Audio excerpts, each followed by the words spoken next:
বাইতি মান ইসতাতাআ ইলাইহি সাবিলা ওয়া মান কাফারা ফাইন্নাল্লাহা গানিয়্যুন 'আনিল 'আলামিন। আর আল্লাহর উদ্দেশ্যে মানুষের উপর এগরের হজ করা ফরজ, মানে কাবা শরীফের হজ করা ফরজ। যে সেখানে পৌঁছার সামর্থ্য রাখে, যে সামর্থ্য রাখে তার জন্য ফরজ। আর কেউ অস্বীকার করলে আল্লাহ তো সমগ্র বিশ্ব জগৎ থেকে অমুখাবে। রাসূল পাক সাল্লাল্লাহু আলাইহি সাল্লামের ইন্তিকালের পর মুসলিম এক শ্রেণীর মুসলিম সাহাবায়ে কেরাম বলছে, নিরীহ ছোটখাটো সাহাবায়ে কেরাম, দুর্বল সাহাবায়ে কেরাম অনেকেই বলছিল যে নবীজি নাই, কার কাছে যাকাত দিব? সুতরাং যাকাতের প্রয়োজন নেই, যাকাত উত্তোলন করার প্রয়োজন নেই। হযরত আবু বকর সিদ্দিক রাদিয়াল্লাহু তাআলা আনহু, উনি তখন তার সময়ের প্রধানমন্ত্রী, রাষ্ট্রের প্রধান, তিনি বলেছিলেন, আমার এই রাষ্ট্রের ভিতরে যদি কেউ যাকাতকে স্বীকার করে আর কেউ যাকাত প্রদান দিতে অমান্য করে, তার সাথে আমার রাষ্ট্রীয় নির্দেশ হচ্ছে তার বিরুদ্ধে যুদ্ধ ঘোষণা। চিন্তা করছেন, একটা রকম মাত্র।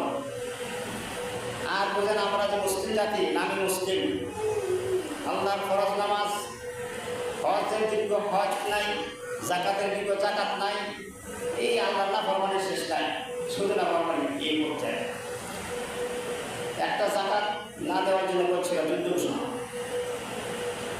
সুতরাং আমরা এই আয়াত দ্বারা পাইলাম, হজ করা যারা বৃত্তশালী, যারা এখানে যাওয়া কাবা শরীফে যাওয়ার মতন সামর্থ্য আছে, সামর্থ্যবান, একটা হলো অর্থ, একটা হলো শক্তি, শক্তিও লাগবে, সামর্থ্য লাগবে। সামর্থ্য মানে টাকা, আর শক্তি মানে যাতায়াত করার মতন শক্তি, হজ করার মতন শক্তি শরীরে থাকতে হবে। এই হচ্ছে আল্লাহর পক্ষ থেকে হজ করা ফরজ। যদি বৃত্তশালী হয়ে থাকে আর হজ না করে মৃত্যুবরণ করে, তার মৃত্যুটা হবে অকাল মৃত্যু, এবং সে আল্লাহর কাছে দণ্ডনীয়, জবাব না দিয়ে জান্নাতে যাওয়ার কোনো আশা করা যায় না, আশা করতেই পারবে না। এরকম হজটা এত বড় হুকুম, কঠিন হুকুম। এই হজ, কাবা শরীফে হজ করা, একটা হলো হজ, আরেকটা হলো উমরা। হজ করার নির্দেশ আছে, উমরা করার নির্দেশ আছে। এই তিনি হজ করবেন, তিনি আবার উমরা করতে পারেন অন্য সময়, অবসর সময়। আবার যারা বৃত্তশালী না, ধনী না, তারাও যদি মনে করে আমার কিছু টাকা আছে, উমরা করতে পারেন, এটাও করতে পারেন। মুস্তাহাব হিসাবে করা যায়, নফল হিসাবে। হজ এবং উমরার বিষয়ে আল্লাহ পাক রব্বুল আলামিন বলেছেন, ওয়াতিমুল হজ্জ ওয়াল উমরাতা লিল্লাহ, তোমরা আল্লাহর সন্তুষ্টির জন্য হজ এবং উমরা পূর্ণ করো। এটা কোরআনের আয়াত, দলিল। তাহলে বোঝা গেল উমরা করার নির্দেশ আছে, হজ করার নির্দেশ আছে। এই নির্দেশটা কোথা থেকে পেলাম? আমাদের ধর্মীয় যে সংবিধান, মুসলিম জাতির সংবিধান, সেই সংবিধান যা কোরআন আল্লাহ তাআলার পক্ষ থেকে নির্দেশিত। এখন হজ কোন সময় করো?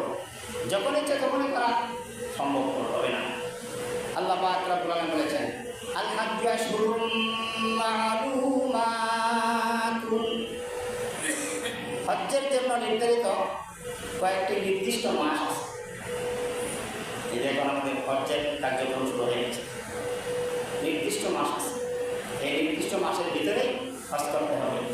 সুতরাং এই নির্দিষ্ট মাসসমূহ ছাড়া বড় হজ করা সম্ভব নয়। উমরা সারা বছর করতে হয়। হজ্জের কিছু রুকুন বলা হয়, যে কাজ, হজ্জের কিছু কাজ আছে, এই কাজটিকে রুকুনুল হজ বলা হয়। মানে এই কাজটি অপরিহার্য। হজের ক্ষেত্রে। সেই কাজগুলোর মধ্যে কিছু কিছু কাজ আছে, এই কাজ হজের যে কী কাজ আছে এই কাজগুলির মধ্যে সাফা মারওয়া আল্লাহর নিদর্শন, এটাকে বলে সাই করা, সাফা মারওয়া সাই করা, দৌড়। আল্লাহ পাক বলেছেন হজ্জে যাওয়ার পরে হজ করতে গিয়ে হজ্জের কার্যক্রম হল গুরুত্বপূর্ণ কাজ। ইন্নাস সাফা ওয়াল মারওয়াতা মিন শাআইরিল্লাহ, নিশ্চয় সাফা মারওয়া আল্লাহর একটি নিদর্শন, এটা একটা স্থায়ী করতে হয়, দৌড়তে হয় হাজিরা, এটা হজ্জের গুরুত্বপূর্ণ কাজ। এরপরে গুরুত্বপূর্ণ মহান কাজ হচ্ছে কাবা শরীফ। এই কাবা শরীফকে তাওয়াফ করা, ঘোরা, চক্কর দিয়ে ঘোরা। এই ব্যাপারে আল্লাহ পাক কোরআনে বলেছেন ওয়ালিয়াতাওয়াফু বিল বাইতিল আতীক, আর যারা হাজি হজ তারা যেন প্রাচীন গড়, যাকে আমরা কাবা শরীফ বলি, সেই প্রাচীন গড় যেন তাওয়াফ করে। তাওয়াফ করা রুকনুল হজ, অপরিহার্য এই কাজটা।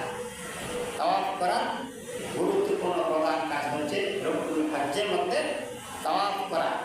হজ কাবা শরীফকে তাওয়াফ করতে হবে, এই হজ্জের যে কার্যক্রম। কিন্তু হজ করা যখন যাবেন, হজ করা যাওয়ার পরে এই যখন এহরাম বান্ধিয়া হজ্জের কার্যক্রম শুরু হইল, এতে কিছু নিষেধ আছে, কিছু কিছু নিষেধ আছে, এই কাজ করা যাবে না, এটা করা হারাম। এই নিষিদ্ধ কাজ কোনটি?